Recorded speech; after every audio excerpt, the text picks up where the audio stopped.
The root of the problem is that we identify with all the wrong things. That we identify with our thinking conceptual mind. And we don't realize our true nature. This is why we're talking about mind and its potential. Because the mind is not just the thinking mind, our conceptual mind. The brain, I mean, many people, some talkers are going to be speaking about the plasticity of the brain, and I think we have some neuroscientists. And of course, the brain is absolutely fascinating and has been very helpful in showing people that we can change, that we're not already neurally wired to be the way we are. Actually, we can transform our thinking minds and learn new habits. If we have bad habits, we can, discipline ourselves to learn new habits. So this is wonderful. But we are more than just our brain. We identify with our sense of gender, race, nationality, profession, our memories of our childhood, adolescence, and so on, what we did yesterday, what we did this morning, our opinions, judgments, beliefs. This is what makes me, me. This is our essential unknowing. This is our essential ignorance. We don't know who we really are. It's like an actor who is playing a role, and while they are playing the role,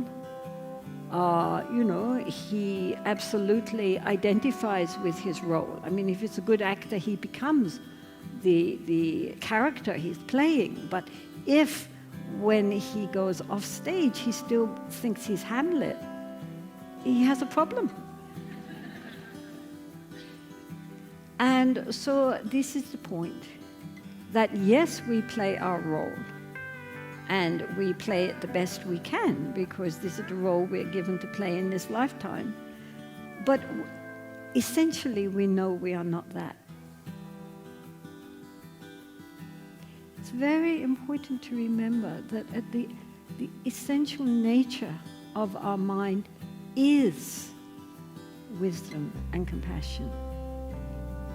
And so our primordial awareness, which is behind the coming and going of our thinking mind, is like the sky, the vast blueness of the sky, which normally is covered by thick clouds. And so unlike today, when we can see the luminous blue sky, normally our mind is covered by very thick clouds. They might be white clouds, they might be black clouds, but they're just clouds. But like the Indian monsoon, it goes on forever and ever, and you just never see the sky. And we forget that there is a sky. We are just fascinated by the clouds, and that's who we identify with. So ultimately, we are the vast, endless sky. And so there is a tremendous sense of interconnection, not only with all humans, but with all beings and with all nature. There is that recognition that there are no boundaries, that actually we all partake together of this primordial consciousness. But normally we're thinking so hard that we're not even conscious of being conscious. We're not aware of being aware. So it's really so close to us that they say it's like the eyes cannot see themselves because they're too close. So our awareness is our true nature, so it's very hard for us to actually see it without interfering with conceptual thinking again. But it's there, it's who we are. Nowadays there is a lot of stress on efficiency. Well, the most efficient thing to do is to settle the mind where the body is. And therefore to have a certain clarity there with when we are doing something, like now you are sitting, just to know you are sitting.